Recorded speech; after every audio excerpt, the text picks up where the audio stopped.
Rock Michael Talks. This DJ Infinite Rock. What they call you? The best mix machine. Yes, sir. This is episode 1 of The Pop. This is new show. It's a spinoff from our usual show, The Swivel.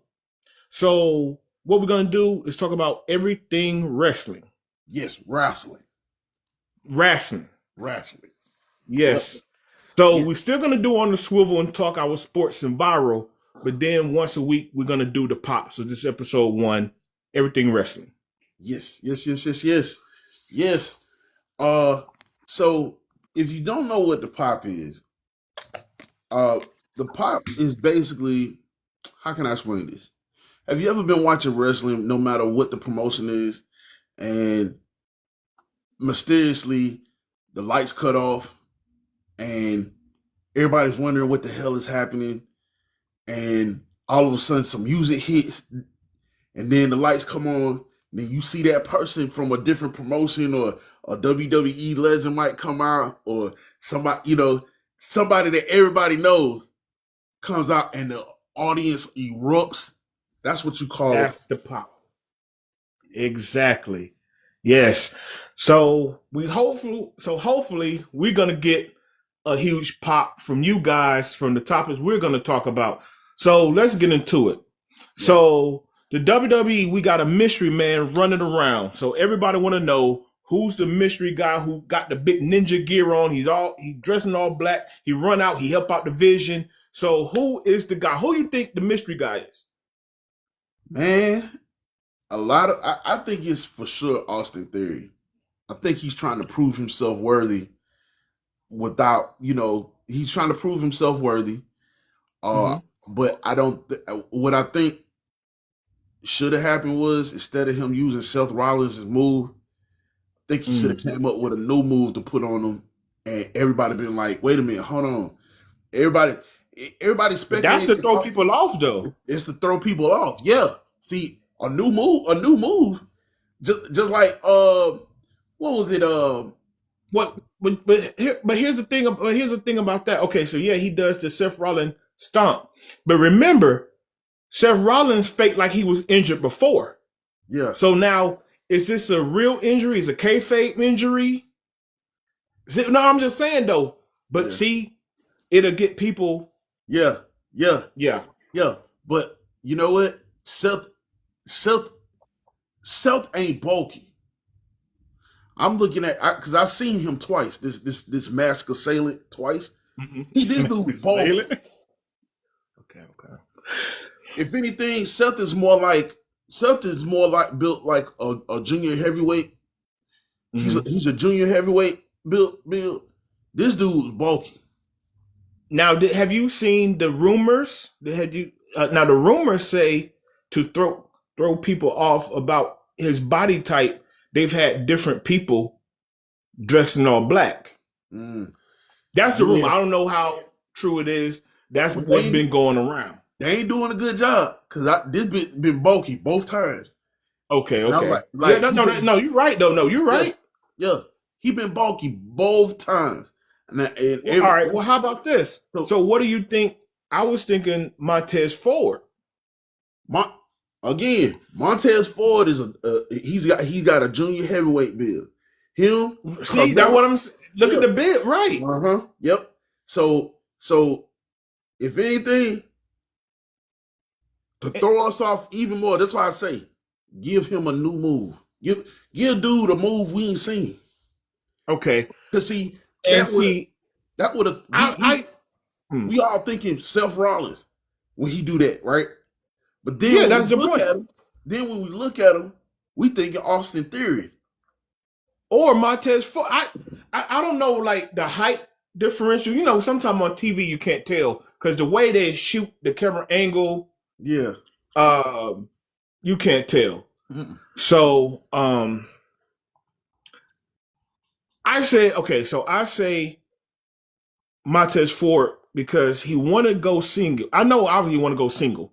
Mm-hmm. They were hinting at that him and Dawkins were going to break up. They had some spats, and then they start kind of doing some heel things. So now want to get into the singles competition. So obviously it would be a great opportunity. He'll fall right in with Division.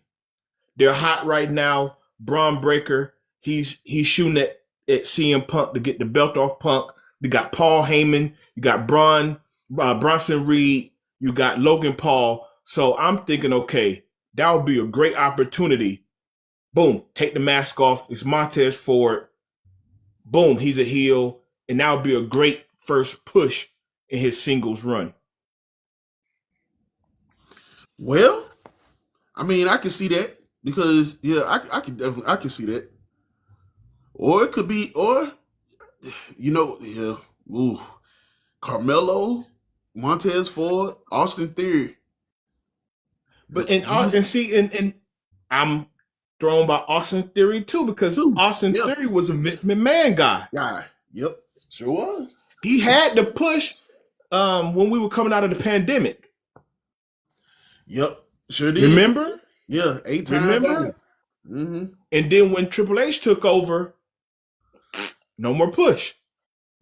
He kind of got lost in the tag team. He tagged with Buddy, and then he just kind of Grayson, what's his name? Grayson Waller. Yeah. Grayson Waller, yeah. Yeah, so that's what I'm saying. So it could be, now you said Carmelo Hayes. But Carmelo Hayes is active. He was just on SmackDown last night. Well, yeah. They dropped the ball with him. They don't know what to do with him. I mean, it could happen. He'd be like, oh, hey, it was me all along. But he came out and he saved Dragunov. Mm-hmm. So, kind of kills that theory. Yeah.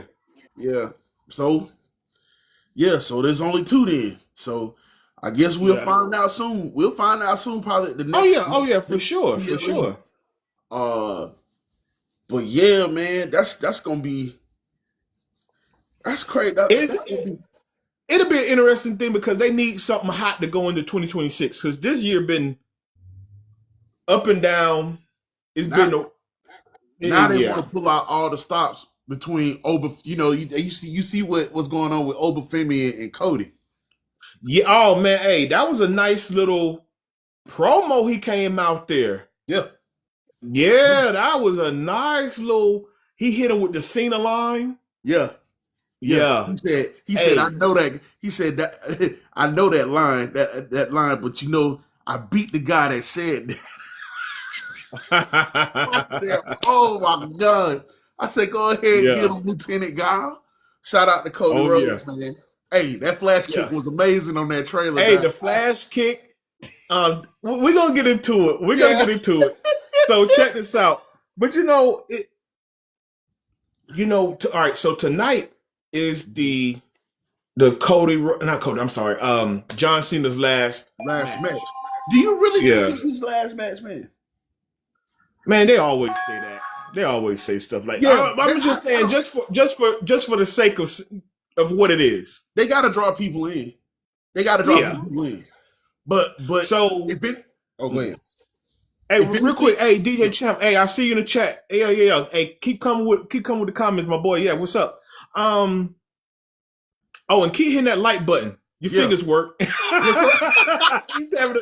that. Everybody like the live. Hey, like the live, like the stream, and make sure you subscribe on YouTube to the channel. But getting back to it though, it may not be his last match. They all say that. I mean, dang, Ric Flair came out at 80 years old this year. Like, they all say that. But for what it is right now, let's just take it for face value. Yeah. Obviously he's in the DCU. He's doing this thing on that side. Cool. Obviously he's gonna wrestle Gunther. And the reason why I'm saying this is because you said they're trying to end off 2026 with a bang. So you get that, you get Division and the mask, who's the mask guy. And obviously in the next year, you kind of start the year over and you got Royal Rumble sitting right there. Yeah. So and another thing, man, and to kick this off, I saw the funniest shit ever on Instagram. What's up? Sami Zayn, you a fool, dog. Sami Zayn, the damn AI himself as the Thriller album cover. Yeah. Oh man, hey, that AI go crazy. I was Man, surprised.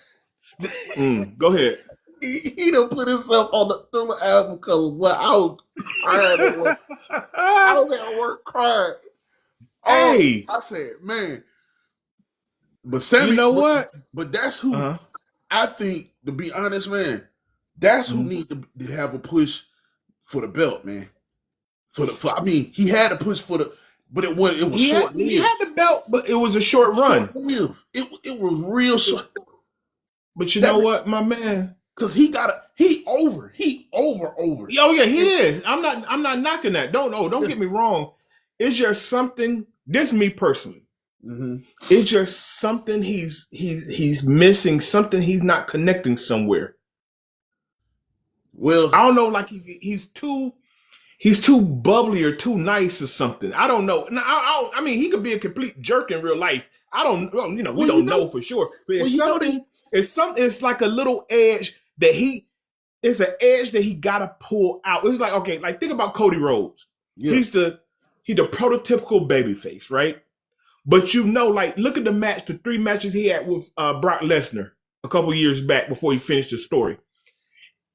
That dog came out of him. That Bullet Club came out of him. Sami Zayn needs somebody to put that dog out of him, pull it out of him. If not, he just gonna be like the lovable guy. Yeah, he'll get the belt here, he'll get the belt there. But hey, he needs somebody to pull that. He needs a good dance partner. How about that? He need a good dancing partner. hey, not only that, but I would say this. Since you said that, that's a good point. He need to go ahead and put that mask back on. He need to put that mask back on and be El Generico again. Cause a lot of folks didn't know that he was Maybe. El Generico. And boy, when he was El Generico, Maybe. hey, Maybe. he need to go put that mask back It's on. Man. okay. Well, it's just like Finn Balor put the face paint. Yeah. Like all right, maybe. But I'm just saying, like, because what those matches was fire. Okay, bro, boom. That's what I'm saying. Like, he gotta tap into something. Like when Sammy was in the Bloodline, it tapped into something. He was a bit of a comedy relief, true, but being associated with them, it brought out an edge in his character. He was a Uso, so to speak. You know what I mean? Yeah. So that's what I'm saying. Like he just needs something like that. And yeah, he was Uzi, like my man comment said he was Uzi. Yeah. Yeah. He was Uzi. I'm telling you, man, he put that. If anybody has ever seen El Generico, any of his highlights from even when he wrestled his friend, when Kevin Owens was Kevin Steen, back in I saw that. Yeah. Boy, he was giving his best friend hell. And Right. I'm telling you, man, he need to either go back to putting a mask on or something. Like something. I agree. He needs some kind of edge. He needs to be edgy. Some type of edge. So that's what he need to do in 2026. Yeah. He need to put but you know what? But see, the thing is, that goes to booking. It just goes to booking. So that's what I'm saying. So in 2026, these things a lot of things need to happen, need to go right.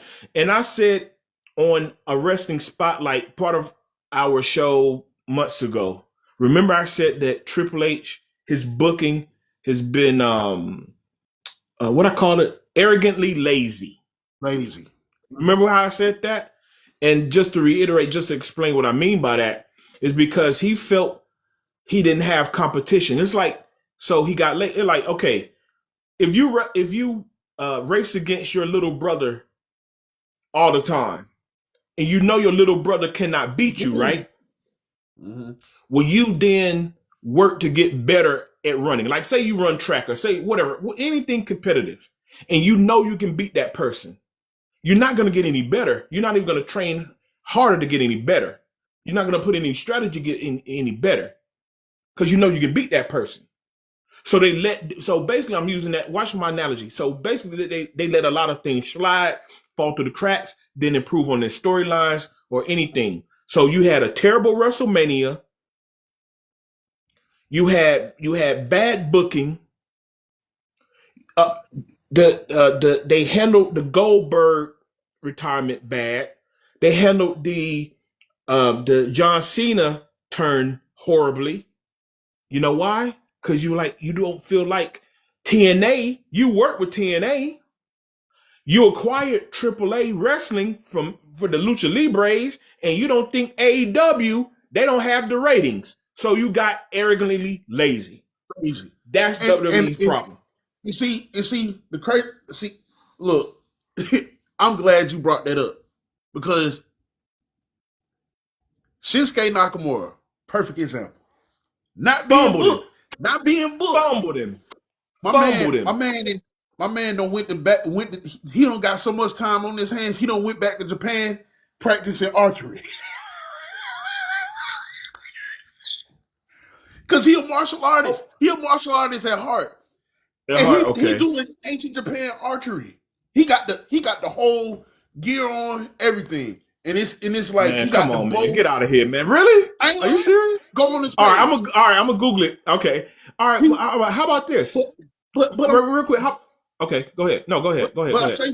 I say this to say, you could have put AJ Dragon Lee and Shinsuke Nakamura in a faction if you wanted faction? To. Because what do they have all in common? They all was in New Japan Pro Wrestling. Wrestling together. I'm about to say, why you didn't show the shirt? Yeah, show the shirt. Yeah. King of Sports, baby. King of Sports. Yeah. Come on, man.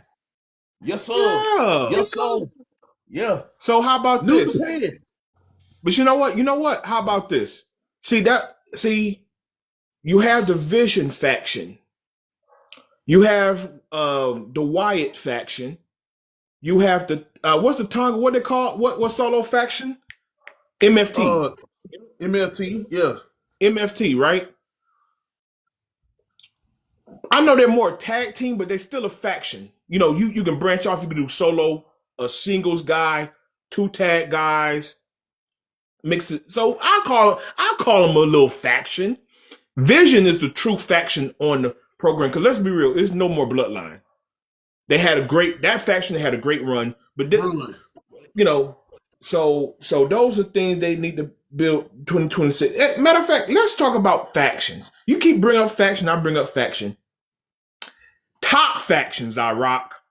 Let's talk the top factions ever. It doesn't have to be in order. I know who number 1 is. I think everybody has a consensus number 1 though. But anybody else, anybody in the chat, leave your comments. Who's your favorite faction? Put them out. If you want to number them 1 through 10, 1 through 5, whatever order. Let's see your number 1 through. How about top 5 factions? Everybody, let us know your top 5 factions. This is the Pop episode 1. This is a spinoff of On the Swivel podcast. So let's talk factions. DJ Champ Hurt Business was definitely fumbled. They should have had more than a 2-year run in WWE. But let's get into it. Well, you know what I'm finna say. With Go me, ahead. because it's been through so many years from 2013, the longest running faction since 2013. 2012, 2013, I want to say. Wait, 2012 to 20. Wait, you said 2012 to win? No. You said 2012 to win? 2013 to now. Okay, I want you to clear that up. You said 1 year. You said 2012 to 2013. You said 1 year. No, I know you didn't mean that. I want you to clear that up. I want to say 20. Yeah, because your boy Prince Devitt, or as y'all would call him, Finn Balor, started the whole faction itself. Bullet Club. Well, let them know who you're talking about. Hold on. You know what? I'm gonna do this right. Okay, do it right. Hold on. Be careful with the music. We're gonna get kicked off. Just let you know. Be careful with the music.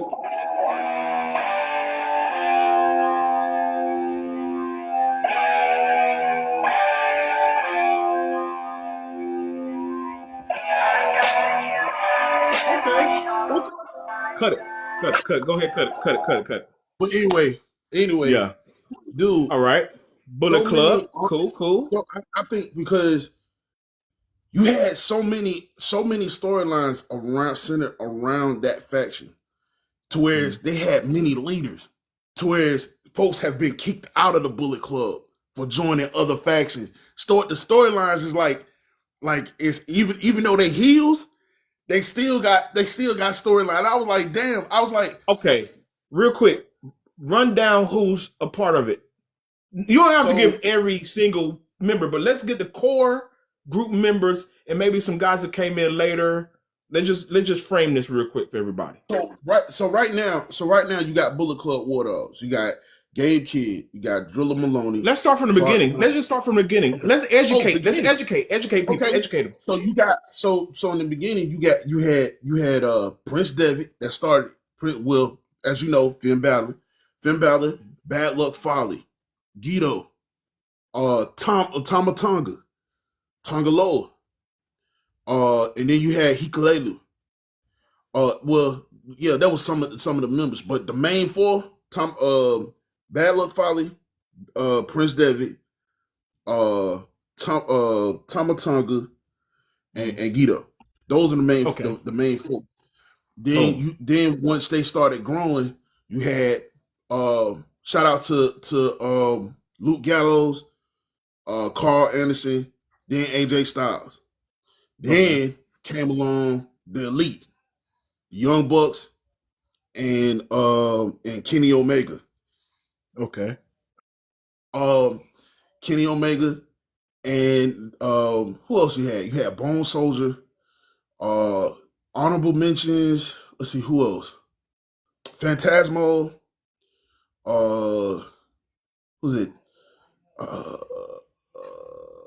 Well, let me wait. But Okay, anyway. all right. Let me stop you right there. So it started here, and you said it was different branches. Because I want you to go through a list. Let's let's not like hold steady right here, because you said they branched off, right? Yeah. So they branched off different promotions. They just branched off within the same promotion. So it was still within the same promotion, but there's only one sub faction from Bullet Club, and they had a match a couple months ago to detach themselves from Bullet Club. It was called the House of Torture with D Togo, your boy Jungle Boy was a part of it. It was a lot of other names, but that was a sub faction belonging to Bullet Club War Dogs. Then you got another faction that actually was just made a couple weeks ago with Driller Maloney and Shingo Takagi.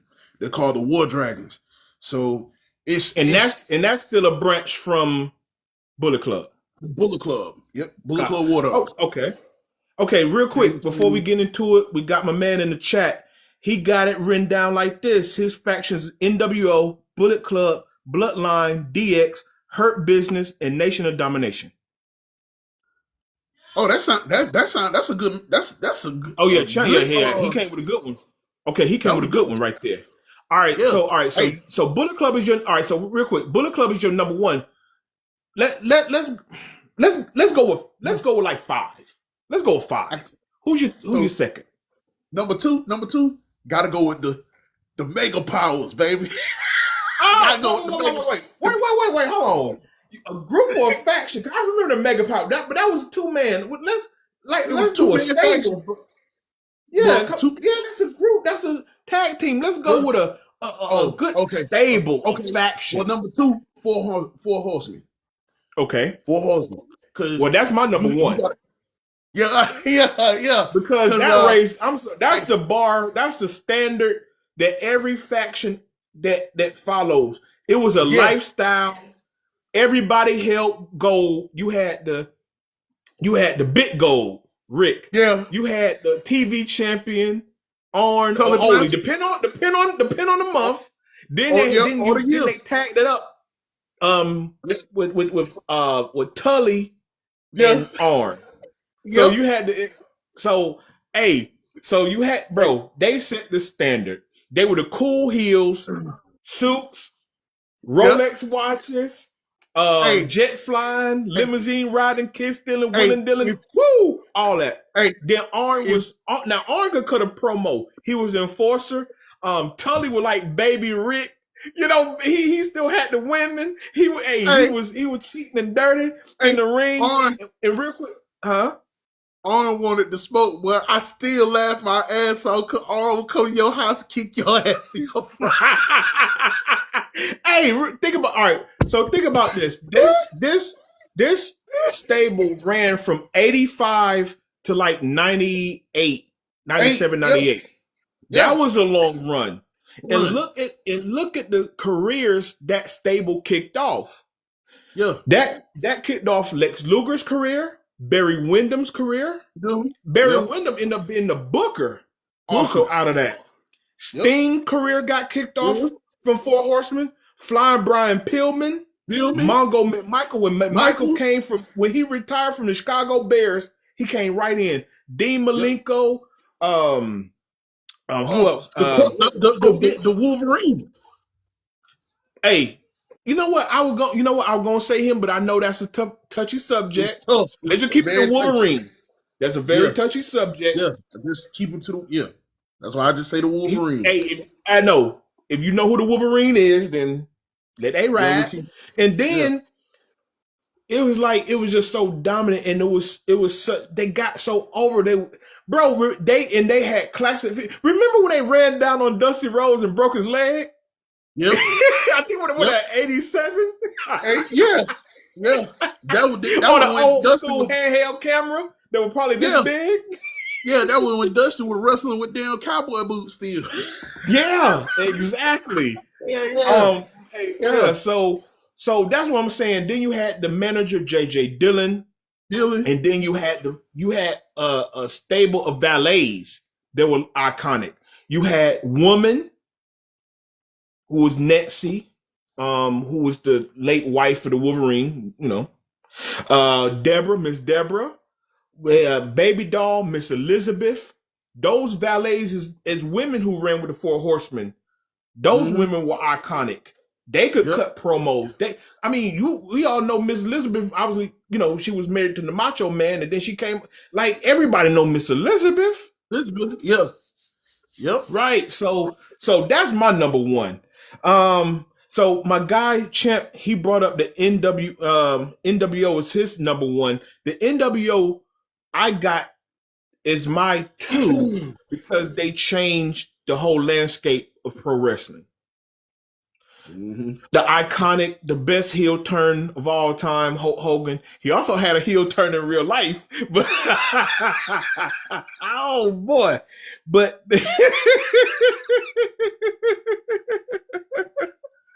hey, but you know what? I don't want to keep it in a I don't want to keep it in a specific order, but definitely number one and two. I don't care. Number one and two Yeah. are those two. Anything else, I throw at the wall, but definitely those two particular are one and two because the Four Horsemen set the bar, and then NWO changed wrestling forever. That forced WWE and Vince McMahon to kick off the Attitude Era. That made wrestling quote unquote real, even though obviously it's pre-scripted, but still it gave a sense of realism. And then they had factions within itself because you either roll with NWO Black and White or you roll with NWO Wolfpack. And they dropped the ball on Wolfpack. If Hogan selfish self would have left Wolfpack alone with Nash, Luger, Conan, who am I missing? Nash, Luger, Conan, and crap, I'm missing somebody. Help me out in the comments, somebody. Nash, Luger, Conan, Sting. Sting. Thank you, Champ, and Sting. Hey, if they would have just left that alone, they probably could have got some more years out of that. Hold on. They should have put a part of that faction, dog. And everybody wanted it, and everybody wanted. I remember this. They should have put Diamond Dallas with Wolfpack. Oh, ooh. They should have put, but they bumbled it anyway. Yeah, they fumbled it because it was a show where they gave him a shirt and he was like, and then he got hit from the behind, and that's when they started the whole storyline. They didn't, he got hit like somebody struck his ass, and damn dived down the page, damn got up. He was like, man, I can't trust none of y'all. Yeah, like, I can't trust it. I was like, damn, man. But Like, that's what. They fumbled that because remember those vignettes, the new world order, like it came in and it had the black and white. Nobody had even done vignettes like that before. Remember they used to do the promos and vignettes on that stupid green screen with their logo in the back. Remember those? Yeah. So they just changed the game. Who somebody else you have? Because I can rattle off about 3-4 more right now. But I know you got. I was gonna say number 3. I'm gonna say I can't. Can I help you? I'm gonna help you. Hold on. What's your number 3?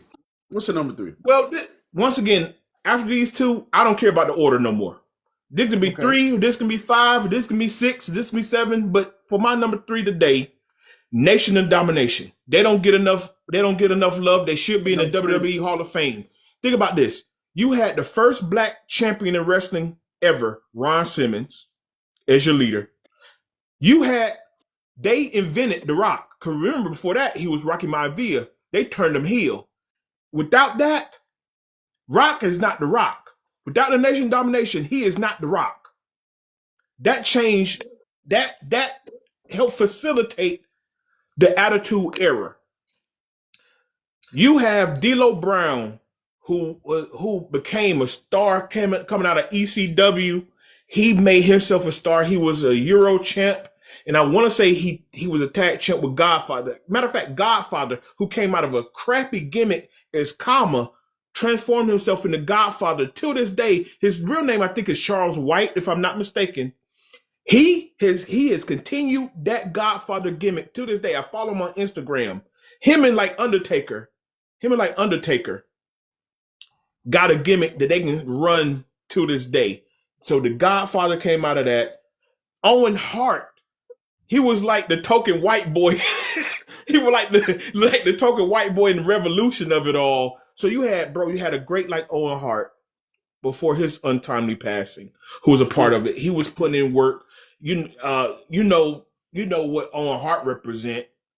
I mean, IC champion, putting in crazy work with his brother, Grand Slammy, the Cornette family. So you had guys who were well established before or got established in Nation of Domination. Oh, Mark Henry, who was just the world's strongest man, came in there, became Sexual Chocolate, and then he became world champion after that. So that's what I'm saying. The Nation of Domination is not just star power also at the time of inception. It's also what a faction can build. Just like I said about Four Horsemen raising a bar. Four Horsemen just didn't bring in guys to wrestle, win belts, but they also built people's careers. Yeah. They built Lex Luger, Sting, Barry Windham, Tully Blanchard, so forth, so on. Nation Domination built the Godfather. Matter of fact, so much you forgot the Godfather was Papa Shango. Shango, yeah. He built The Rock. They had a staff. You built D'Lo Brown. You built The Rock. You built Mark Henry. These are WWE Hall of Famers. So WWE, don't be a crab. They should be, as a faction, they should be in the Hall of Fame. So who you got? I'm gonna say Los. So since we're going out of order, we gotta go in order. Top faction. The only faction to fuck with the Bullet Club, and they ain't give a damn how many members there. It was only a couple members, but there was the only faction to fuck with Bullet Club. Los Ingobernables. Los Ingobernables of Japan. From Japan. Okay. So it was a mixture of lucha libre and strong style, and they made a faction. It was a anti-hero. It was a anti-hero type type wrestlers, man. Like it wasn't no they weren't heels, but they weren't baby faces either.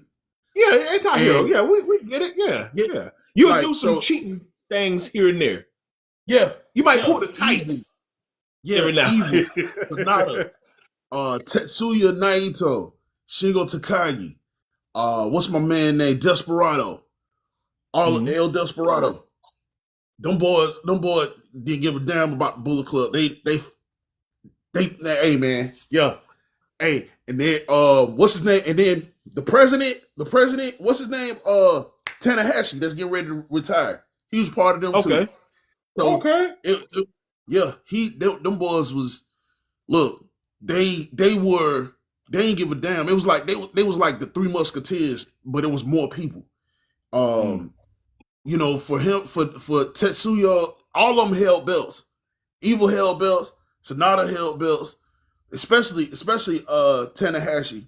All of them held gold. There it's more like a brotherhood, or you know, I guess whenever you need us, we just call us. We'll be there type deal. I'll be there. They break, like they put their hand in and they break, and then they go their separate ways. But then when they come back, it's hell on wheels. Oh, you need me. Gotcha. Okay, who else you got? I'm gonna say DX, man.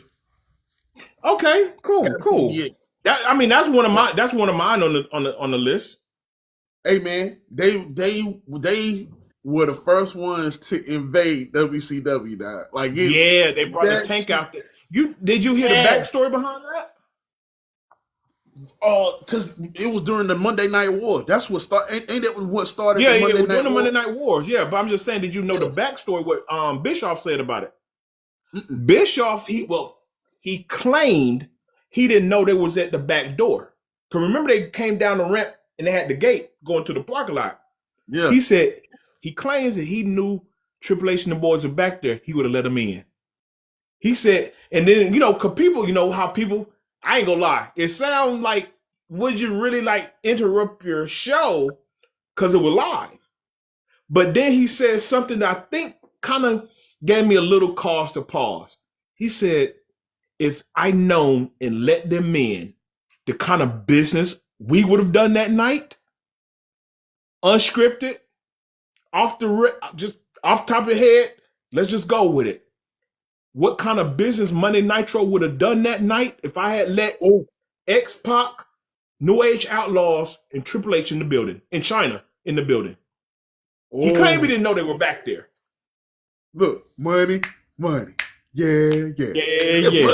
Money. See, that's what I was thinking about. Like, man, this dude lying. It's easy to say it like 30 years after the fact. Then I thought about it. That could have been a big piece of business for WCW.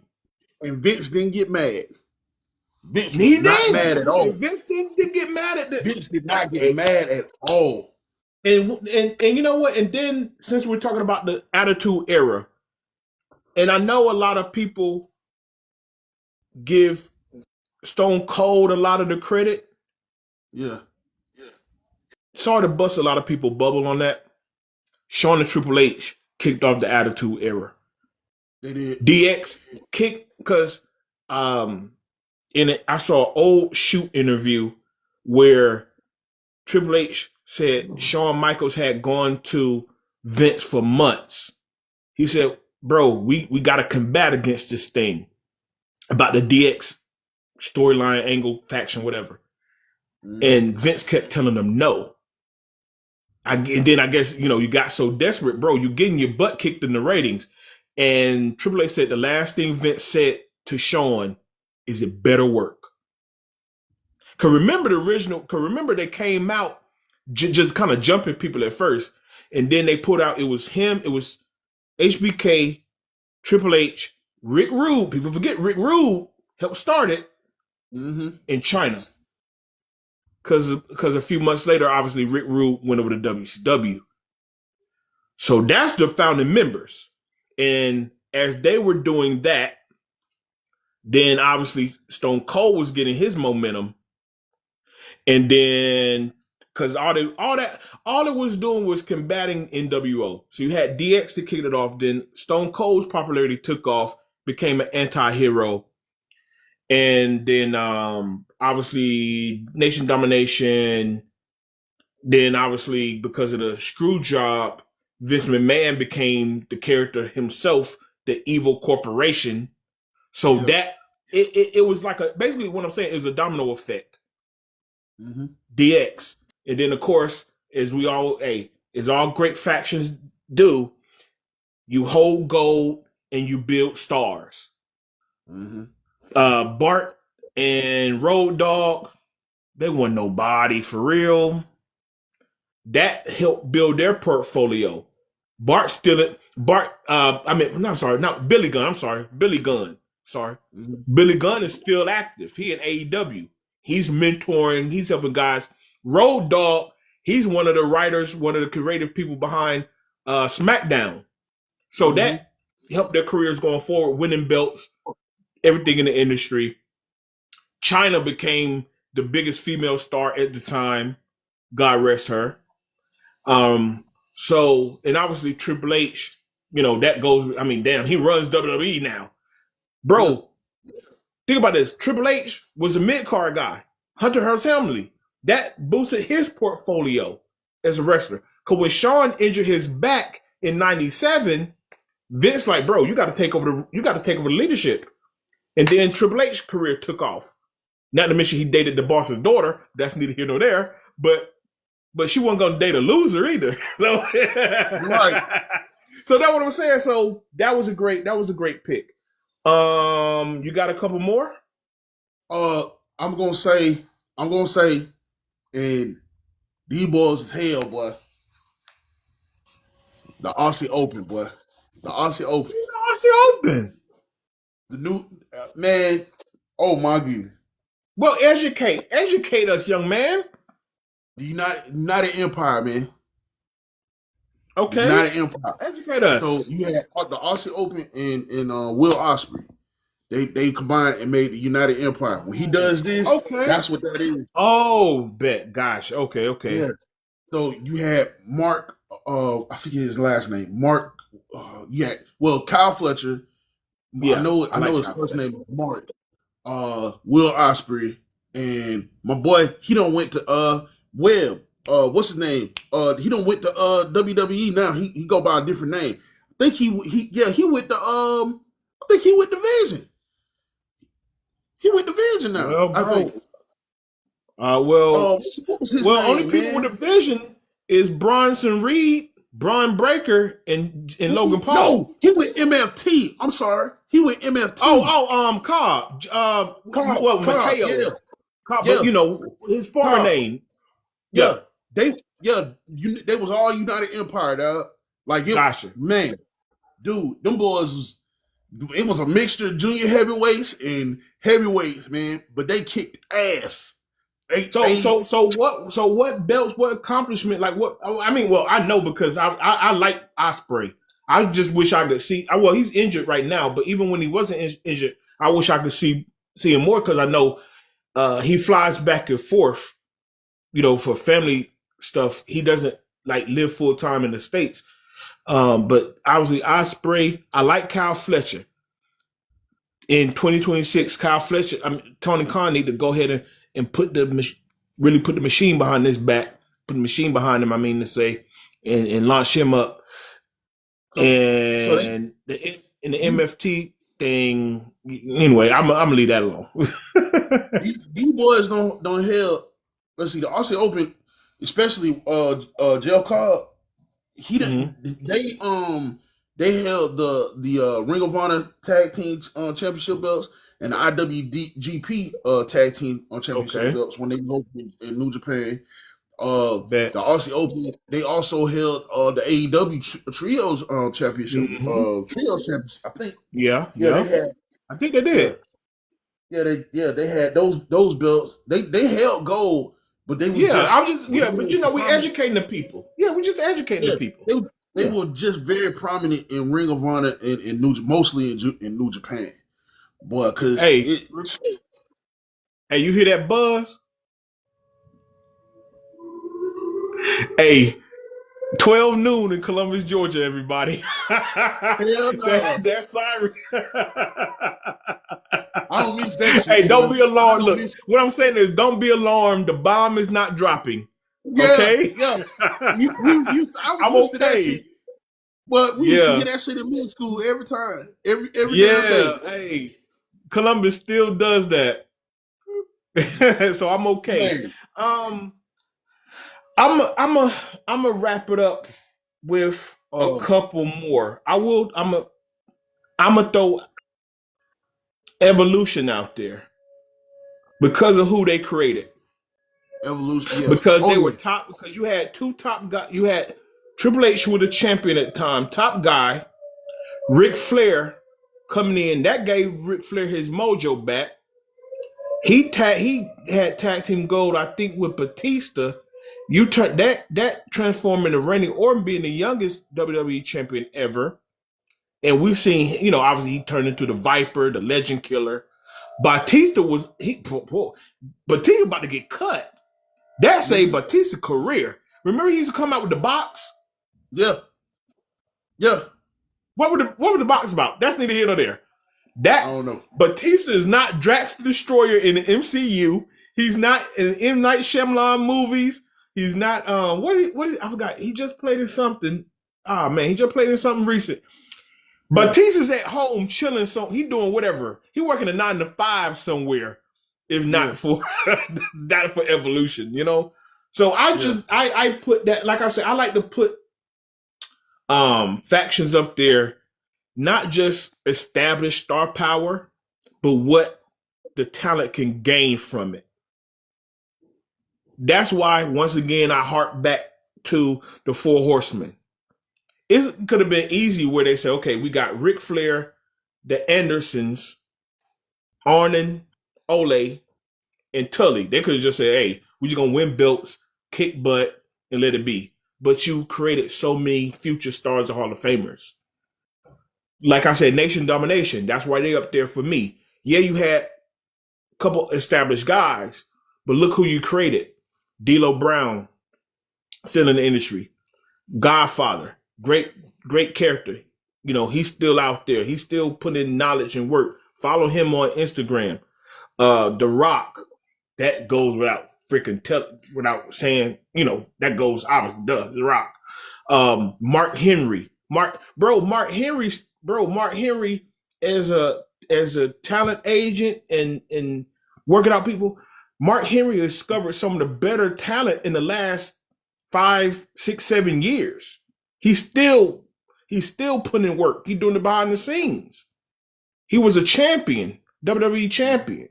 So that's what I'm saying. They establish top guys in the future and in the business. Yep. You got another one, or we gonna move on, bro? Man, that's all I can think of for right now, man. All right. I said DX. We rock on. I said, Oh yeah, yeah, we'll Bullet rock on. Club. Yeah. Yeah. I'm cool with those Oh four, yeah. man. Oh yeah, we'll rock on. Everybody, this is the pop. This is a spinoff from On the Swivel. We're gonna do this once a week. Everything wrestling. Everything wrestling. Wrestling. Yeah, so all the topics of the week, any great matches that pops up during the week in any of the big promotions, we're gonna talk about it. So just to kick off, we're gonna give a little insight of what we like. So with this one, favorite wrestling moments. Any moment, any era, any promotion. You go first, man. All right. Well, mine kind of all over the place. I'm gonna start with some of everybody's favorite moment. Hell in a Cell, the second one, Mick Foley going off the cage and then through the cage. That will live forever and ever and a day. He gets up off the ground, off the gurney, says, Undertaker, give me more. Pause. Climbs, he's busted up. He bammed up, all the way bammed up. I don't know how to this day how he climbed back on top of the cage. And if you see and you watch it back, the cage was poorly constructed. They had zip ties instead of metal rungs. And if you pay attention, Undertaker did not think that chokeslam was going to put him through that cage. He was prepared to get thrown off, not go through. And he said the one that hurt more was him going through the top of the cage than going off and hitting the table. Because he knew he was going to get thrown off the table. Off into the table. They poorly constructed that cage. So when he chokeslammed him, boom, he went through the chair, hits him in the face. His tooth was going out of his nose. He looked like he had a booger in his nose. Yeah. And he still finished the match. That's that moment. Every time I see it, what The Rock do? Goosebumps. I'm gonna give you two. I'm gonna give you two. There's one, and these weren't even PLEs. The first one, when we was in college, SmackDown. Brock Lesnar suplexed down Big Show off the top rope and broke the damn ring, bro. Oh yeah! Oh man! I was like, hell no. And never seen it. He said, boom, and then the ref back. Yeah. You big son of a bitch.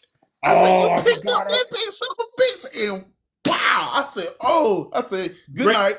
Everybody good go night. home now. Go home, turn the lights off when you leave. That's it. Everybody exit the stadium. Boy, oh man. Hey, that's a good one. Oh dang, that's a good moment. Oh, that's a good one. That's a good one. And then the second moment, man, it was Raw. When Goldberg speared Rosie through that damn barricade. Ooh. Oh. I said, God damn. I said, damn, man. I was like, can I piggyback a Goldberg moment? Yeah. When Goldberg jackhammered Hogan at the Georgia Dome to win the belt. Oh yeah. Yeah. When he finally got him up, he got it up, and he held Hogan. Yeah. Boom. and no, not just the arena. Atlanta exploded. Now that is what you call a pop. Pop. That's a pop. That is a pop. The moment he slammed Hogan and the roof tore out, that's a pop, people. Oh, that's a moment. Oh, another moment.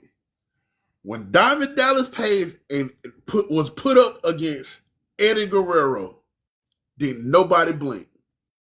Nobody blinked. You did a deep dive on that. And Diamond Dallas was just doing the regular diamond cutter. He said, I got some for y'all last night. He put that bitch in a goddamn power bomb. Flip that bitch. Yeah. That's a Oh yeah. I got one. I got a moment. Oh, man. The I Quit match.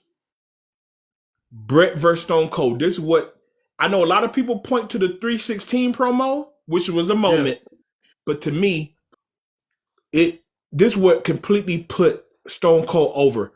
He didn't tap, but the moment was the blood trickling down between his teeth. Yeah, that was viral before viral. That moment when he didn't tap out to the sharpshooter.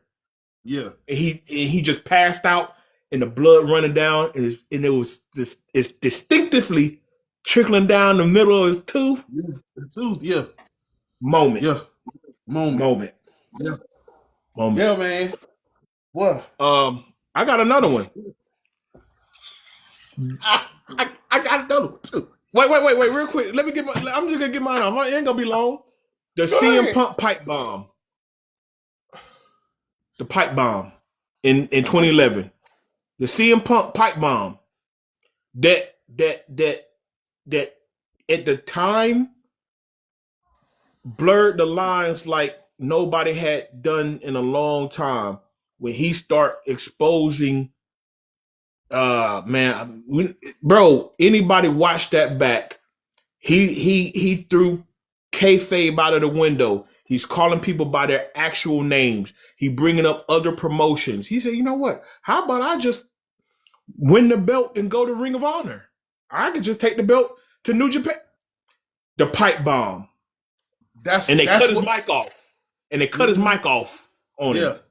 Yep. Pipe bomb. Go ahead. Yep. Yeah, because I was feeling, because if you think about it, where did CM Punk come from? Ring of Honor. Ring of Honor. So come on, man. And he saw the writing on the wall. He saw it during that time. He saw what was going on. Yeah, even though it was like a work shoot, whatever, kind of half work, half shoot. But he meant that. That's why he left the business for 7 years. He did not like how Vince McMahon. He left, and then when he came back, he went to AEW. Yep. But that's neither here nor. But what's your next moment? What's your next moment, dude? When Rock, who was sports commentating, he had on the black slacks with the black dress shoes and the black shirt with the shades on, and he was commentating, and it was David Boy Smith versus I forget who else it was. I know you're going with it. Man, Rock was talking shit, and the fucking ref got hurt. That boy came in the ring and counted that piece. It doesn't matter what and they hit David Boy Smith. He spine busted and hit David Boy Smith with that damn elbow. But boy, when he came off that rope, homeboy slid. I know it. I know where you're going with it. That shit was so funny, man. Oh, I was in high school crying, dog. That was such a golden time in wrestling. People don't even understand that. Like I got just a real quick one that throw in there, because it was something that we hadn't seen before. WrestleMania, before going into the Iron Man match, Shawn Michaels zip lining to the ring. Yeah, that's a moment. That's a moment. This is a funny moment. John Cena smacking Stephanie McMahon on the booty. He said, I got one request. Just one thing I wanted to do. Smack the booty. All right, look.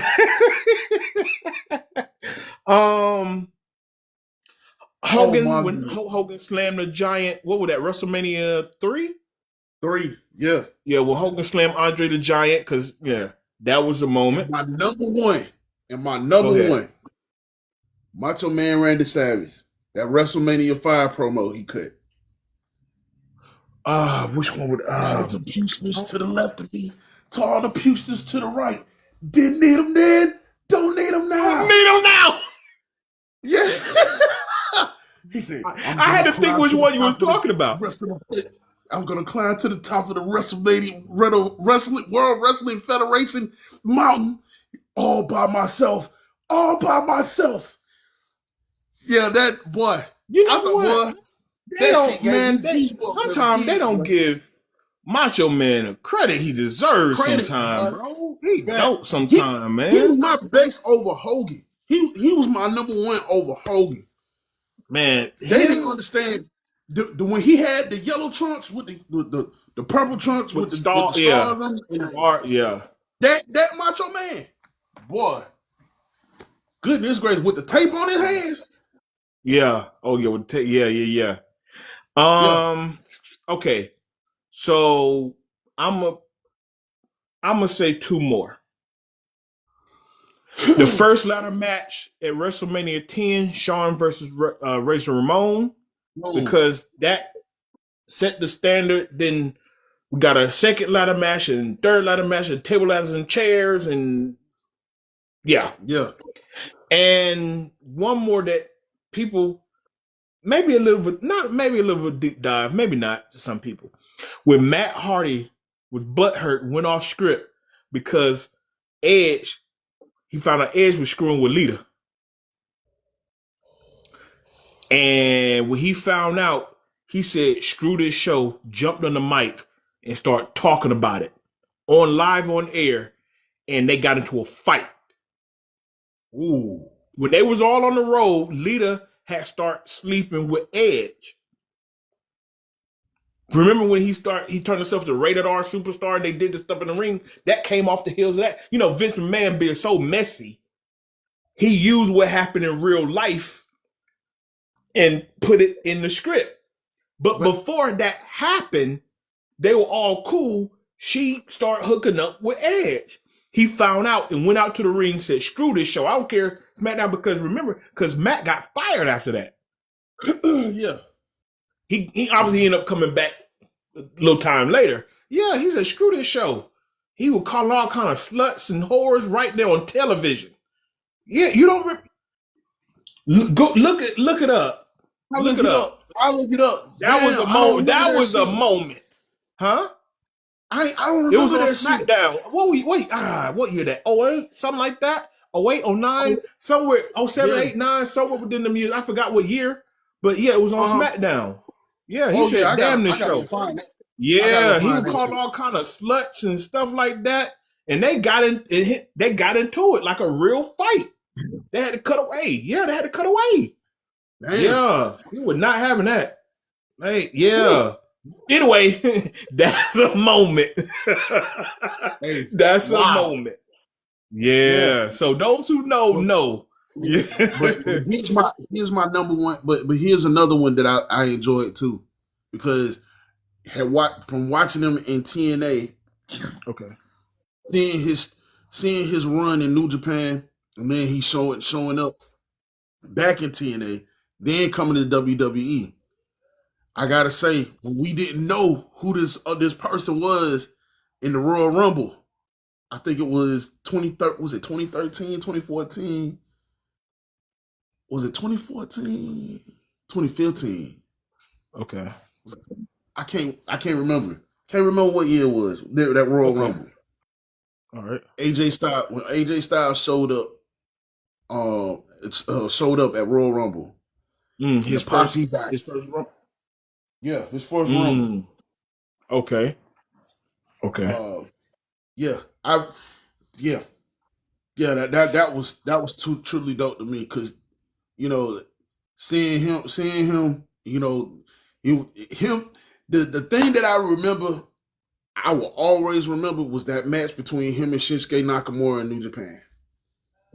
If you didn't see that match, go find it, please. Okay. Because that match that he had in New Japan was, I gotta say, I'm just gonna say it, that's just my opinion, because I got the shirt on. Just my opinion. They tore the house down. Okay. They tore it. Look, don't get me wrong. They tore the house down again when he got the WWE.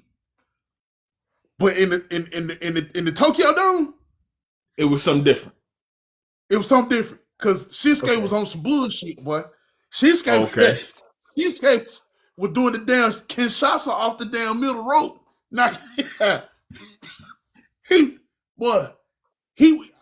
they both were broke, man. Like that match. Whoo, Jesus. But don't get me wrong. That match they had in WWE was pretty much almost, you know, it could have been neck to neck. Okay. It was just, they gave you a little something extra over there in Tokyo Dome. Yeah, a little bit. Yeah, okay. A little bit. Yeah, it's a moment. I want to say it was Karuken Hall. I want to say either it was in the Tokyo Dome or Karuken Hall. One of them. All right. Well, I'm gonna have to look into that, bro. Yeah. So those are the moments. Everybody, this is the Pop. Our very first wrestling show is a spinoff from On the Swivel podcast, Numbered Wrestling.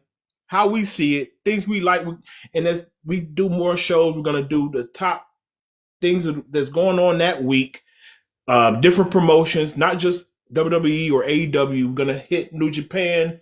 Anything pop off in TNA, anything pop off in Ring of Honor, anything big, we're gonna talk about it, and we're gonna give you guys some of our insights, stuff that we like that we're introducing today. So always tune in, and do us a good favor. You watch it live, please double tap that. Give us some likes, send us some gifts, because we will use that to improve our show. And we're gonna move on with our next topic. You gave me a topic, and I thought about this for 2 days. You said dream matches. And you said it doesn't matter the era. Don't matter the era, the These matches promotion. you have to do. Hey, if I look, everybody doing like AI videos. A lot of these would be great AI videos. If I knew how to produce like a 30-minute AI video and have a match, some of these would be a match just to see it kind of like in living color, so to speak, right? So let me start with my first one, not number one, just in any order. Because I like the two styles of these guys. CM Punk versus Bret Hart. Ooh, that's a good one. That's a good one. Wouldn't that be something to AI? Wouldn't that something if I could put an AI match together and put it on YouTube or put it on TikTok or put it on wherever? Dude, you know what I had? You know what I had? What's that? As my third, it's crazy you said that. Because as my third dream match, I had Bret Hart versus Zack Sabre Jr. Once again, wouldn't that be a nice AI video to put together? Yep. I got another one. Only because people keep throwing the styles together, and I can see it a little bit because of the athleticism. HBK versus Seth Rollins. That's always been a good comparison of styles. Oh, yes. Yes. But my number one. Go ahead. My number one. Go ahead. The Omega Weapon. Okay. The Omega Weapon versus Roman Reigns. Ooh. If they ever, cause see, Joe is about 40-something years old. He about up there. Yeah. Kenny is already 41. I'm about to say now, Kenny about up there too now. Kenny not a spring chicken either. He 41. Okay. It can happen. I want to see it. Now, somebody look. Kenny Omega versus Roman Reigns.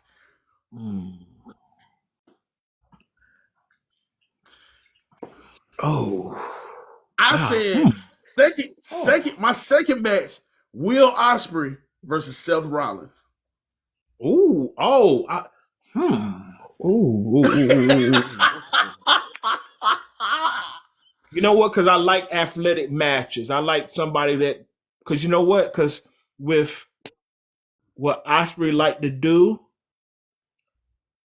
Rollins, not saying like Rollins could match and do it, but like Rollins could slow it down and it won't kill the match. Yeah. You understand what I'm saying? Like, you know how Ospreay do? He'll speed it up and hit a transition. Yeah. And it won't get Seth lost. Yeah. Right. Okay. It won't get him right. Right. But it won't get Seth lost because he's athletic enough to do it. But do it. You right. No, I'm agreeing. Because you know what they got in common? Reversals. Yeah, that's my point. They won't get lost doing it.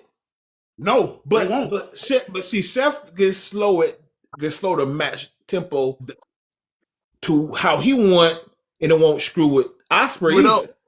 It sure won't. These styles make fights. Okay, I got one. This is gonna be a little odd, but hear me out. Psycho Sid versus Bobby Lashley. Just a big Titans. Big Titans. Ooh. Big Titans. Just a power match. Look, I know we like athleticism and technology and technical matches and this. Man, throw that out. I don't want to see no technical match. I want to see no reversals. No, just two of the biggest wrestlers built power moves. Have at it. Yeah. Have at it. Hey, boy. Oh, man. Yeah, you didn't think about nothing like that. You didn't think about nothing like that, did you? Two Titans. Man, yeah. Two Titans. Woo. What? Just locking up. Just locking up, moving furniture. Just locking up. They, hey, they fuck around. Hey, you put the bitches in the stadium, bitch. Everybody gonna have to move back in the stadium. Move back. Move back. They gonna put the barricades back. Oh yeah. Oh yeah. What? Oh yeah. Who else you got? Gunther versus Samoa Joe. Oh, that can happen. Actually, that could happen. That could happen. Yeah. Walter. Walter. Yeah, because I'm gonna call him by his other name because he used to go by Walter. Yeah, Walter I know. Before, I've seen when he was a bit heavier before too. Yeah, he was a bit heavier guy. Yeah, people forget it was like Little Luther, Big Luther. It was Big Gunther and Little Gunther. Yeah. I remember you, boy. Boy. Oh, that's a good one. God, that's a good one. Wait. Can I piggyback off that? Go ahead. And I'm not going to take a lot of time. Gunther versus Ric Flair. Because they're both technical like that. They're both technical. And here what would be the turn of the match. Ric Flair, because of how he works and how he talks in the mic, he would turn Gunther to the babyface of the match. He would flip the match. Mm-hmm. He make two guys who can wrestle dirty, but Rick, because it's Rick, he will flip the match. And Rick, and not only do that, Rick will make him look good. Thank you. Rick will make him look good doing good. Thank you. Because that's all. That's what since you brought up Gunther. Yeah, because that's what Rick was good at doing. Especially if you was trying to get over and you had a match with him, he was gonna make you look good. He said 30 for 30. Oh, 30? Yeah. It was a 30 for 30 when he was talking about his life. It was. Brother. Who else you got for a dream match? Dream match. Let me see. Dream match.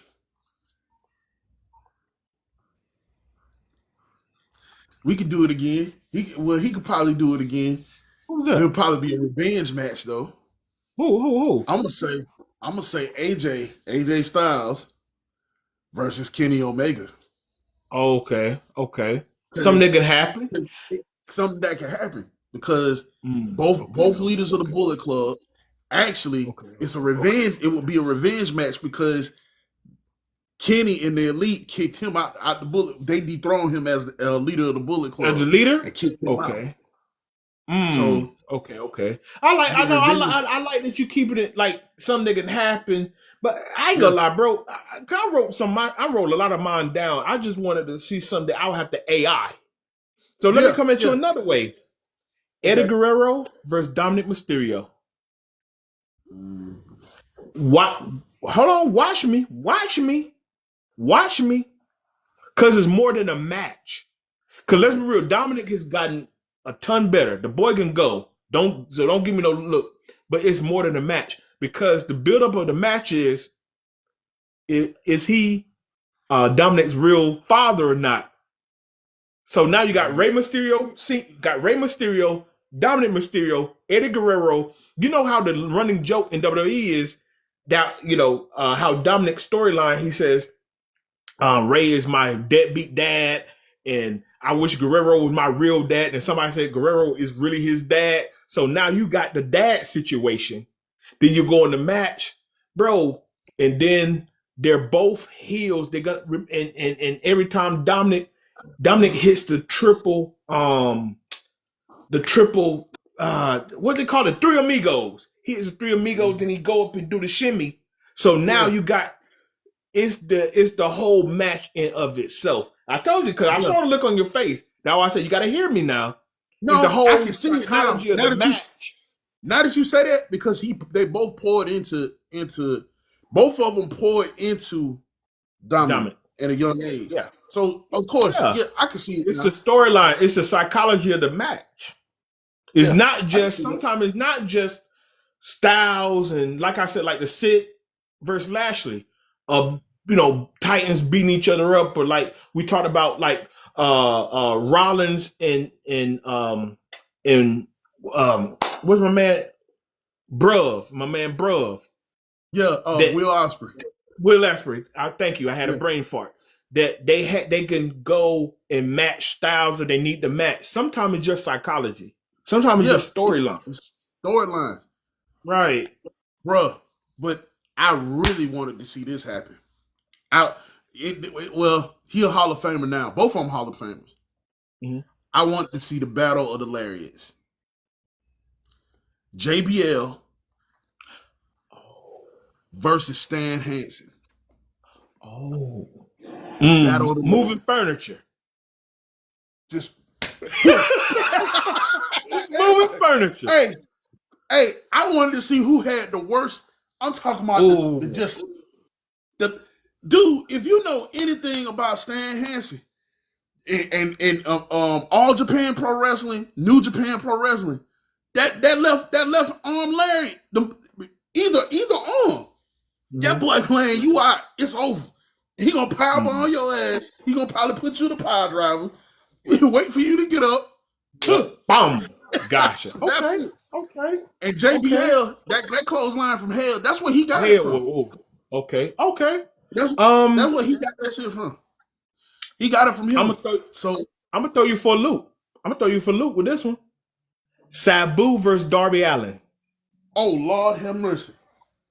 Talking about The homicide. a match of the crash test dummies. Ooh, that's a good one. Bro, they going through everything. Yeah, I was gonna say shit. I would have. You know what? Damn, man, that's a good match. Damn, that's good. Yeah, isn't that a good one? Because I always said Darby could go against anybody from. You know what? He would have a good match against Spike Dudley. You know what? That was what I was gonna say first. Actually, when I was thinking about it, but Sabu's move set. Oh yeah, I'm thinking about Sabu's move set. You feel me? Yeah, that's why I want to Sabu over Spike Dudley. Yeah, dude. Do you remember the match he had at ECW when Rey Mysterio came over there? It was him versus Rey Mysterio.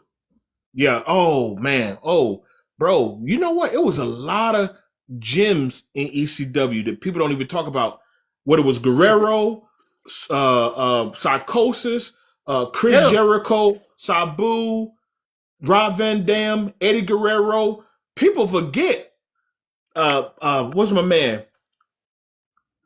WCW. God, I'm drawing mind blanks today.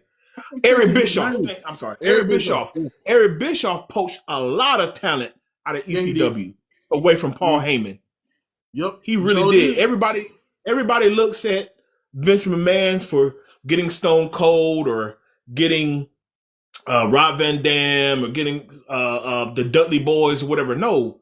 Eric Bischoff was doing just the same. Because that's how he built the cruiserweight division. Yep.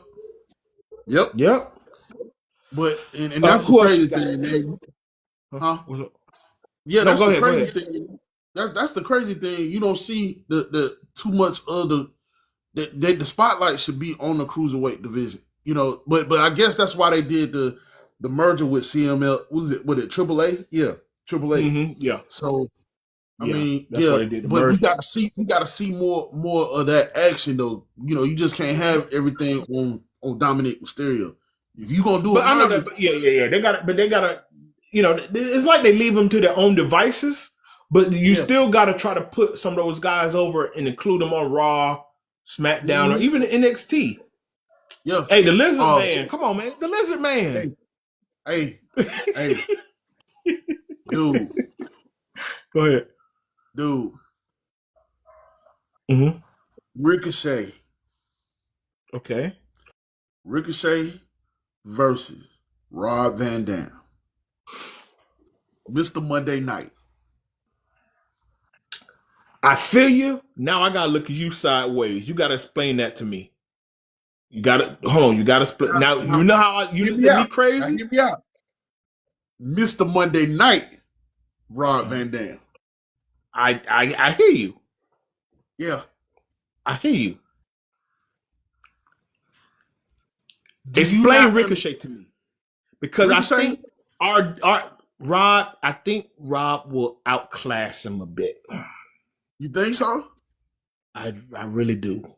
That's why when I brought up, that's why I know why you looked at me sideways when I said Eddie and Dom, because it was more than a match. Mm-hmm. Mm-hmm. That's family. I think RVD got another gear that Ricochet ain't ready for. I think got another gear. Bro, come on now. We were there. We saw the ECW matches. We saw the WWE matches. Rob had a different gear. He was a different animal than Ricochet. Ricochet goes out on AEW trying to play the tough guy. No. Rob was a different animal, my guy. A different man. Yeah. Rob had a different gear on him. Yeah. Bro, just a Van Daminator might make Ricochet tap out. Might make him tap out. Like, I don't know if I'm ready for this. Yeah. That's it. Now here's I got a sentimental match. Humor me. Rocky Johnson versus The Rock, father son. That's my sentimental match.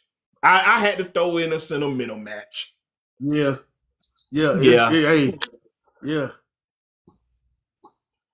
Hmm. Yeah. Now you brought up Roman Reigns before. Yeah. You put me in a quandary. You said Roman versus who again? Kenny Omega. Bro, you got me in a quandary. I can say Roman versus Rock, Roman versus Hogan, Roman versus Stone Cold, Roman versus Bret Hart.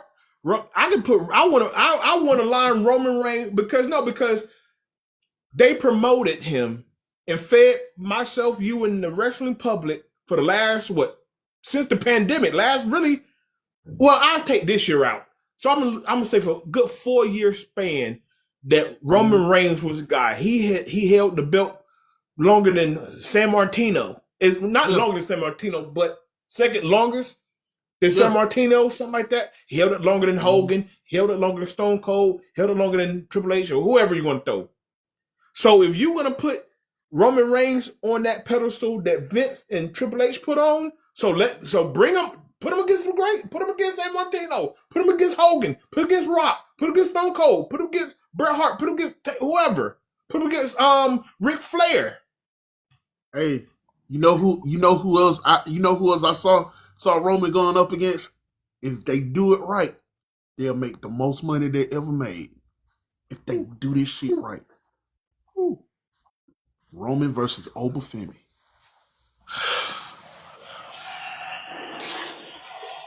It's Oba. Wait, hold on. Whoa. Gotta give him another year. Oba gotta be ready. Once again, you know why? It's the same argument I said about Ricochet and RVD. You know, Roman got a gear. He got a gear. Yeah. He got to get there. Roman got a gear. You think so? You think he? I mean, Roman got a gear, but I've seen Roman. I've seen, huh? But I've got an arsenal of shit. Bro, Roman has wrestled every type of match, and Oba is coming out of NXT. Roman got a gear. Okay, but you see they putting him up against. You see they putting him against Cody Rhodes. So that wait, that's a test. Cody got a gear. That's a bro. We literally wait. You got to think. We just talked about a few. I think our last wrestling spotlight, how they had Javon Evans wrestle Gunther, and he put on a matter of fact. Javon wrestled last night. Put up a nice little showing against The Miz, but remember they put him up against Gunther, and he had a pretty strong showing. But of course Gunther won. Gunther got another gear that Javon Evans not ready for. Ready for it, yeah. Now like I said, he had a strong match against Gunther. Obviously Gunther won. It was a tournament to wrestle Cena tonight. Yeah. So okay. Obafemi is the NXT champ. So now they're trying to test him. Okay, now NXT champ versus Universal champ. So that's what they lining that up, right? because you got to put them out there in the water. Put them out there in the deep water, see if they can swim. Javon Evans was able to swim a little bit. Now what? Didn't he? Yep. Right? Yep. Now let's see if Obafemi can swim a little bit. Because Cody gonna put him in the waters now. So that's why I don't disagree. Just say down the line. Down the line. Yeah. Because we don't know if he can swim or not. See, so this against Cody, first test. Yeah. Because Cody got a gear. Yeah. Roman got a gear. Gunther got a gear. All right, go ahead. I had to bring that. I'm just saying, I love the thought process, my boy. Them boys got to get. They've been there and done all that. Yeah. They've been there and done all that now. No. And one more for the road. Mm-hmm. Go ahead. All right, bet. Go ahead. Ultimo Dragon. Ooh. Okay. Ultimo Dragon. Okay. Oh, yeah. Versus Dragon Lee.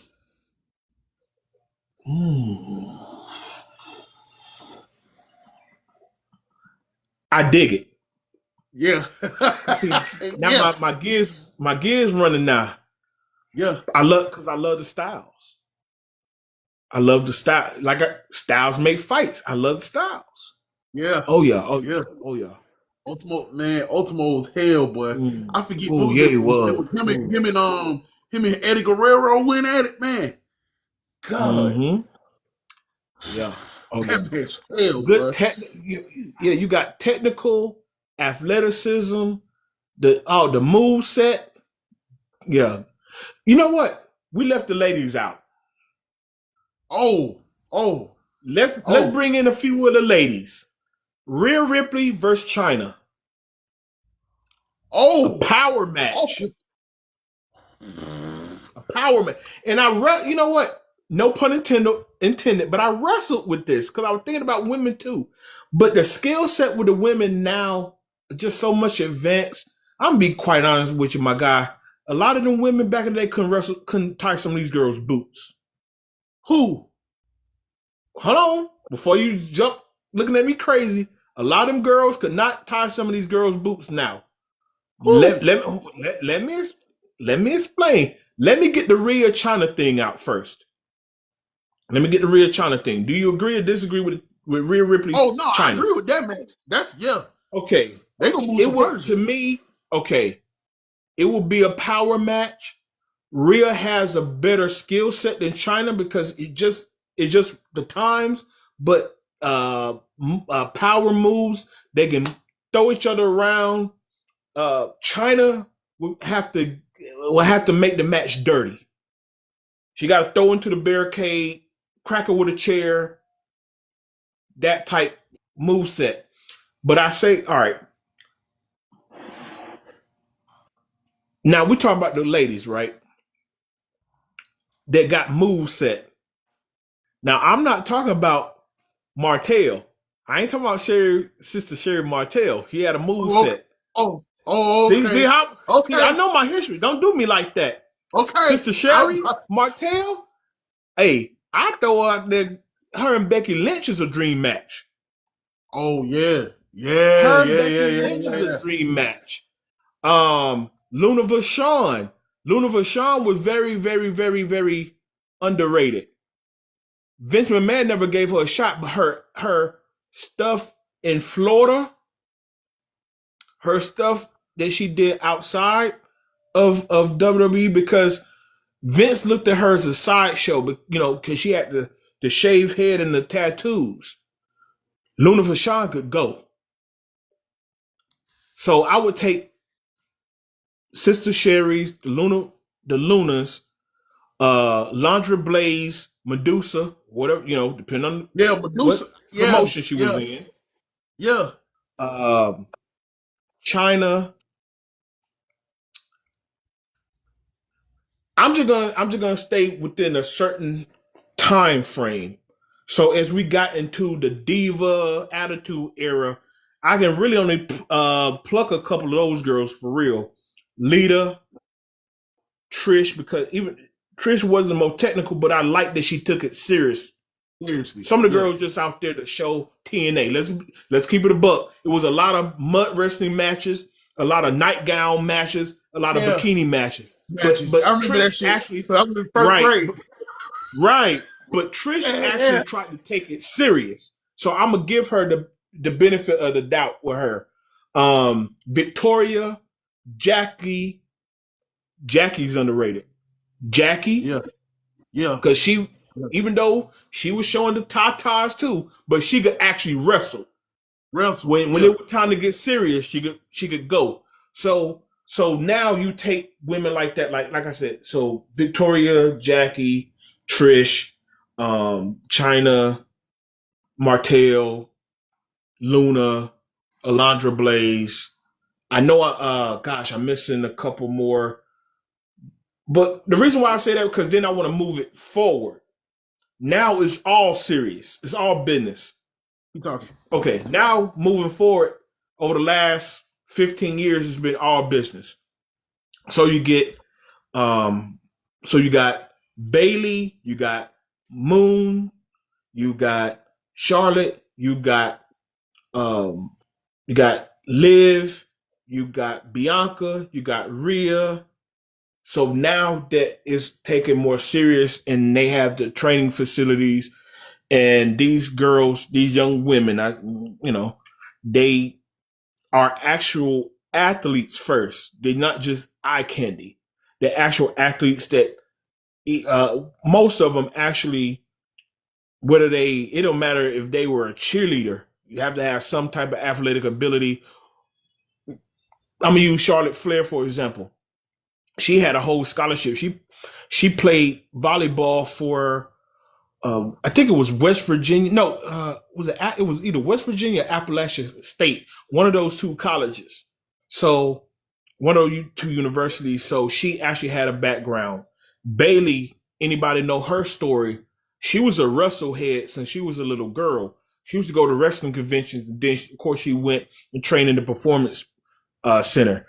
Bianca Belair, obviously, she ran track for the University of Tennessee. She's a freak of nature athlete, ran track at Tennessee, she was doing she would do triathlons and stuff. And that's how she got discovered. So pure athlete. Rhea Ripley, athlete. She was in Australia loving wrestling and all that. She came over, she trained in Performance Center. And I could go on and on, but see, in the past, women weren't training to be wrestlers. Women didn't wrestle because it wasn't feminine. I mean, you had ways of getting to the business through Mae Young and those ladies from like the 60s and 70s. They would try out women and get them in the business. I was watching something that I don't know if it was more of a smear piece or something that some of the women got put through some stuff, but that's neither here nor there. We just talking about matches. So obviously it's a disparate, it's a difference in talent level, because you can't put Stacy Keibler or Tori Wilson or Sunny in a match with Bianca Belair. You can't put them in a match with Mercedes Moné or Chris Statlander. You can't put them in a match with Bailey or Becky Lynch. They're gonna have to sell crazy to make that even work. So what I was saying, I don't know if you heard me from the background, my boy, but I was just saying that it was just such a talent disparity. So picking a female dream match is kind of tricky. Did you hear what I don't know? I don't know. It's because I now I get what you're saying, because they couldn't let the ones back then. They probably couldn't, because the talent wasn't as as fluent. Right, they were looking for valets, not wrestling talent. Exactly. More like soft like softcore wrestling, like speed wrestling. Exactly. Because I remember the Saturday night whatever it was. I forgot the name of the show, but it was a wrestling show with women. It was just women. And I know they had WOW. Yeah, No. They got that now. No, there wasn't something with gorgeous ladies of wrestling. Yeah. One was something like that, right? Yeah. So, but yeah, it was glam. Yeah, it was. But that's what I'm saying. But you only had a handful of women. What was it? It was back in the day, like the 60s, 70s. It was Mae Young, and what was the other old lady? What was the lady? Remember they used to get power bomb. It was Mae Young and they used to get power bomb the table by the Dudley Boys.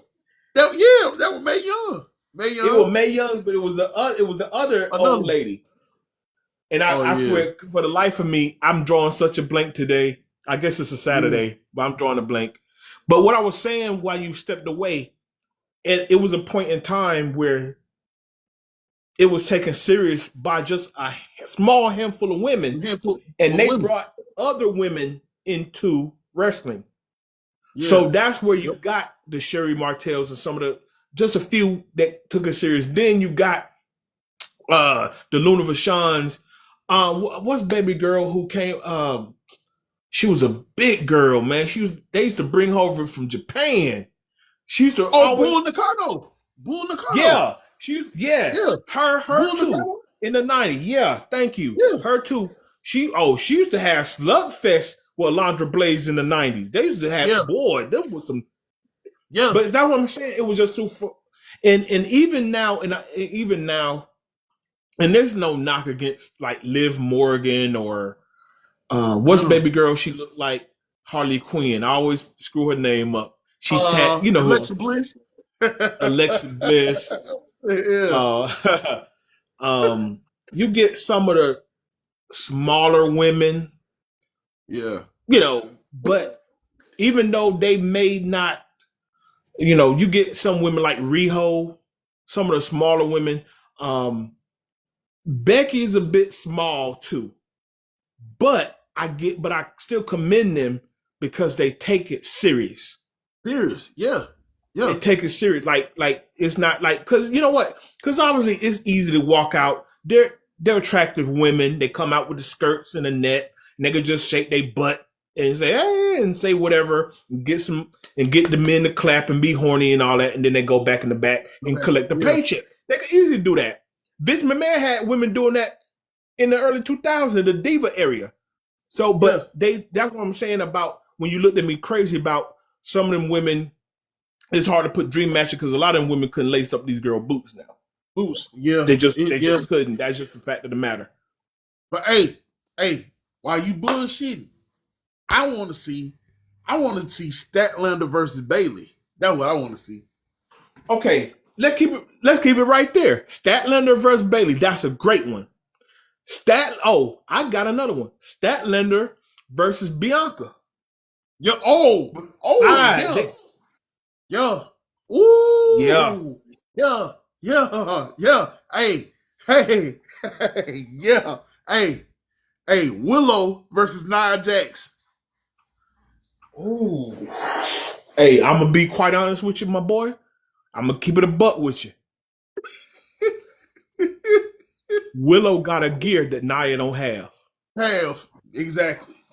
See, hey, I know I keep sticking to this. That been my sticking point today. The gears, yeah. I'm telling you, I love Willow Nightingale. She got a gear that Nia don't have. See, Nia just carry her weight around. She throws her weight around and hope to God she don't injure another person. That's why Vince finally let her go the first time. She kept injuring people. Yeah. Sorry, not sorry. Nia just know how to throw her weight around. Willow can go. Willow got another gear. But no, I ain't knocking it. I'll pay to see it. I'm sorry, but Willow will blow her up. Willow will blow her up, dog. Yeah. Willow for a woman her size she can move. She'll blow her up. I'm telling you, within the first 5 minutes of that match, 5-6 minutes, Nia Jax gonna be sucking wind. Yeah, she'll blow her up. Willow got a gear. Go ahead. Uh, I throw this. I want to throw dream matches, but a lot of the dream matches are women that are currently active. yeah, When, if, and I'm hoping this. I was thinking about this morning because I was watching SmackDown last night, the rerun last night, and they put Jay Cargill in the new WrestleMania promo. How they did with the guys that sitting around the card table. They did a new yeah, one with the top women sitting around the card table. I hope by WrestleMania, Jay Cargill's ring work get better. It gets smoother. Because if it does, because only then would I want to see Jade versus Belair. yeah, Only then. If she's still robotic and stiff, I don't want to see it. I don't want to see it. yeah, Then I want to see it. oh, yeah, And yeah, she got to a yeah, WrestleMania, and I promise you, watch my word. She got into a WrestleMania to prove it. Watch my yeah, word. yeah. Anyway, you got another dream? Oh, I got this what I I got me a mean. good one now. There was one I forgot to mention for the fellas. There was one that I forgot to mention for the fellas. Mm-hmm. There was one. Wait a minute. Hold up. Damn. I didn't. Huh. Fuck. Well, all right. Well, Uh, I'll let you think. I'll let you think about that one. damn. No, I forgot to because I had wrote them down, but I forgot I had wrote the other person. I forgot to write the other person's name down, but I thought I would remember it. But go ahead. Go ahead. Okay. All right. A long lost gem. Awesome Kong. Remember how of a monster he was in two promotions. Yeah. Awesome Kong versus Rhea. I wanted to say Nia, but I just Nia Jax is who Awesome Kong is who Nia Jax should be now. Because I need somebody to throw somebody around. Yep. You got two power sets, but Rhea can speed it up. And they got great facials. And I don't mean in a crazy way. They can really sell their emotion. If you notice that, Yeah. if I could, and that's why I was gonna say Nia first, but I flipped it because not I was gonna say Rhea, but I didn't want to say Rhea twice. I was gonna say Nia, but this is the reason why. And I always said this: if I was in talent, if I was a talent agent, I would sit Nia Jax down every day and tell her to watch Awesome Kong. That's who she should be. Every day. Watch her matches. Not the match. I mean how she comes down to the ring, how she cuts her Yeah. promo, how her mannerisms. Watch it all. Like drill that in your head, then make it your own. Drill it in your head, make it your own. I got another one. Only because she got better over the last year. Liv Morgan, Mickie James. Oh, yeah.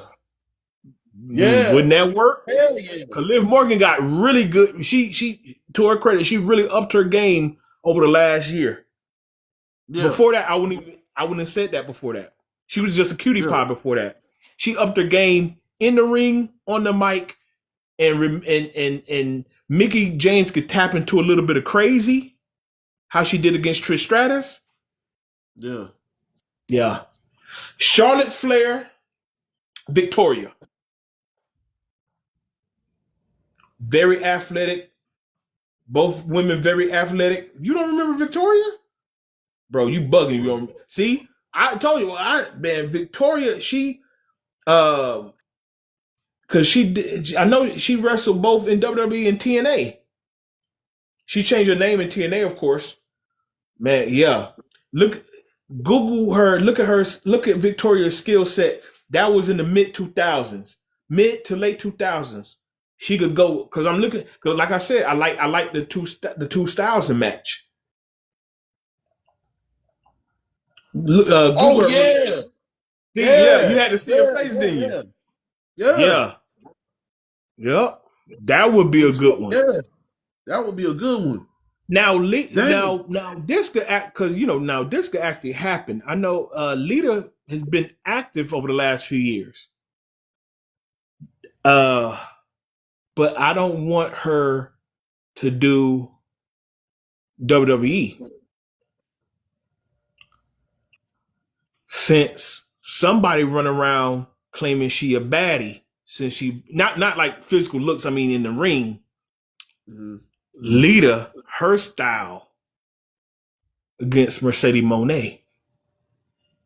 Yeah. I'm just looking at styles on that one. Even though I know Lita is an older woman now, but I mean, even if you just because she's been active, so even if you because we're talking about dream matches, so just rewind the time when Lita was a younger woman, her move set, her athleticism, how it counters Mercedes' move set, because Mercedes want to slow it down. Lita want to speed it up. No, right. I'm just looking at sometimes styles should match, but sometimes styles should clash. Just we spoke about it with the men. Some of the styles don't necessarily match up, but I think it could be something good for a match. Match, yeah, yeah, Mm-hmm. yeah. Yeah, Oh, yeah. I was saying like the women dream matches can be a bit challenging because of the errors and a lot of the Yeah. matches really we can see now. They just gotta Yeah. book it or they are in different promotions, whatever. So that was Yep. that was a little bit rough. A little bit rough. But yeah, man, I'm out. I ain't trying to hold everybody forever. I'm out. I mean I can say who real quick, who's your rough tumble, maybe not, how can I put it? Maybe I won't say not the most technical guy, but power. No, nice move set, but with power. A young guy. I'm thinking of a few guys. I want you to throw a name out. A young guy with power. Not super technical. Not super technical. With size, some power. Because I'm gonna hit you with somebody. Somebody. I got a name. I want to see if you're thinking about. I got a name. Powerhouse Hobbs. Okay. Right? Mm-hmm. And I got two legends because of their size, how they moved, even though I might be throwing them into the lion's den a little bit. I know I'm throwing them in the lion's den a little bit. Bruiser Brody is one. I know I'm throwing Hobbs in the power. I know I'm throwing Hobbs in the lion den with that. The reason why I said Hobbs because if a young Undertaker could wrestle Bruiser Brody, I know Hobbs can do better than me, Mark Merrow. Boy, So I'm throwing. Yeah, man, yeah. Did you hear the story about that when Undertaker said on the podcast about Bruiser Brody? Wait, no. Okay, remember before he went to WWE and became the Undertaker, he was Mean Mark. WCW had a little box. Yeah, he wrestled Bruiser Brody and caught him with one. Oh, and Bruiser Brody beat him up for real. Yeah. So I'm thinking a young Undertaker before the pre-Undertaker could get in the ring, but he was green though. I give him that. He was green. He was new.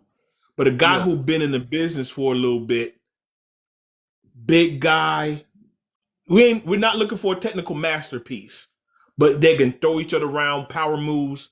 A young guy. I just want to put a young guy in the Lions pit a little bit.